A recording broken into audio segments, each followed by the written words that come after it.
Kinumpirma po ng Presidential Anti-Organized Crime Commission ngayon pong araw na Martes na sinibak na sa pwesto ang tagapagsalita ng ahensya na si Dr. Winston Casio.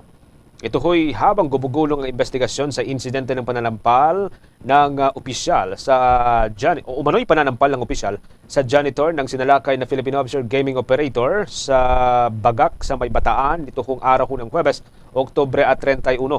Sa isang memorandum na inisyu po nitong Lunes, Nobyembre 4, inatasan ni Presidential Anti-Organized Crime Commission Executive Director Gilbert Cruz itong si Casio na ipaliwanag ang umano'y hindi magandang pagtrato nito sa Pilipinong worker ng Philippine Offshore Gaming Operator. Nakasaad din na effective immediately ang pag-relieve kay Casio at hanggang sa makumpleto ang investigasyon sa naturang insidente.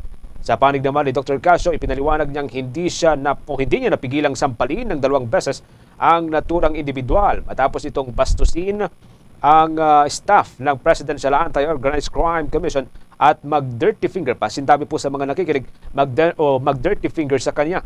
Pinagsabihan niya din anya ang individual sa hindi magandang inasal nito at hindi na itinuloy ang paghahain ng kasong unjust vexation at pinakawalan na lamang ang naturang Pilipino dahil siya ay may edad na rin.